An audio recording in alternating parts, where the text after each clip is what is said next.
तो हमारे उत्तराखंड राज्य के सपूत मेजर जनरल भुवनचंद्र खंडूड़ी जी अब हम सबके बीच नहीं रहे, जो कि बहुत ही दुखद समाचार था। साथियों, मन स्तब्ध है और दुखी भी है। मेरी संवेदनाएं और श्रद्धांजलि आदरणीय खंडूड़ी जी के प्रति रहेगी। आदरणीय खंडूड़ी जी के जीवन से सभी नागरिकों को कुछ न कुछ सीखना चाहिए। उनका अनुशासन और उनकी दृढ़ इच्छा शक्ति और ईमानदारी हमेशा याद रखी जाएगी। वर्तमान राजनीतिज्ञों को भी उनसे बहुत कुछ सीखने की आवश्यकता है।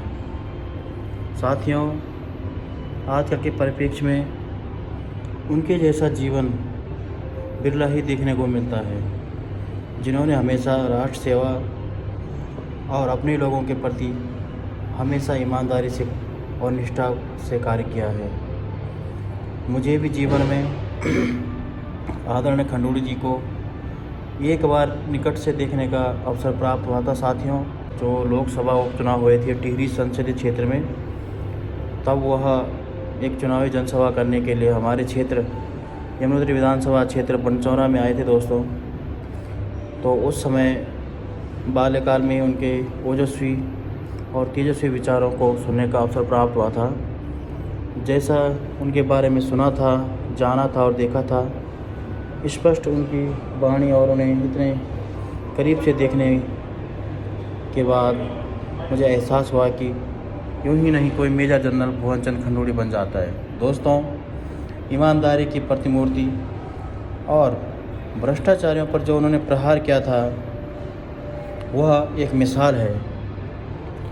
आज के परिप्रेक्ष्य में जब उन्होंने लगभग एक दशक पहले इस भ्रष्टाचार रूपी राक्षस को ख़त्म करने के लिए प्रयास किया था, वह बहुत ही प्रशंसनीय कार्य था। किंतु हम उत्तराखंड वासियों का दुर्भाग्य रहा कि हम उन्हें दोबारा से, तो यदि उस समय खंडूड़ी जी दोबारा मुख्यमंत्री बनते तो उत्तराखंड की दशा और दिशा आज कुछ और ही होती। पक्का कर चुके हैं।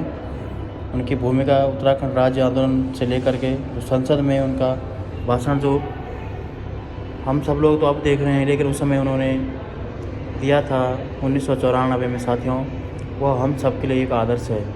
कैसे अपने लोगों के लिए अपनी आवाज़ उठानी चाहिए, कैसे अपने क्षेत्र के लिए, अपने प्रदेश के लोगों की भलाई के लिए कार्य करना चाहिए और अपनी आवाज़ को बुलंद करना चाहिए, यह सब खंडूड़ी जी से सीखना जैसा है। तो आज के राजनीति के लोगों से, जो अपने आप को नेता समझते हैं, उन लोगों के लिए भी यह दो टूक संदेश है कि वह भी खंडूड़ी जी से ज़रूर कुछ ना कुछ सीखें। ये परिवार के ऊपर जब संकट आया था तो उस समय भी खंडूड़ी जी की सरकार ने एक भाजपा कार्यकर्ता होने के नाते मेरे परिवार के ऊपर जो उन्होंने सहायता करी थी। मेरे पिताश्री के जब उनका अस्वस्थ चल रहे थे, उनका शारीरिक स्वास्थ्य बिगड़ गया था दोस्तों, उस समय भी आदरणीय खंडूड़ी जी के आशीर्वाद से ही हमें उन्होंने सहायता प्रदान करी थी दोस्तों। और जब मेरे पिताजी गुजर गए उसके बाद भी उन्होंने मरणोपरांत जो आर्थिक सहायता प्रदान की थी वह मुझे हमेशा याद रहेगी।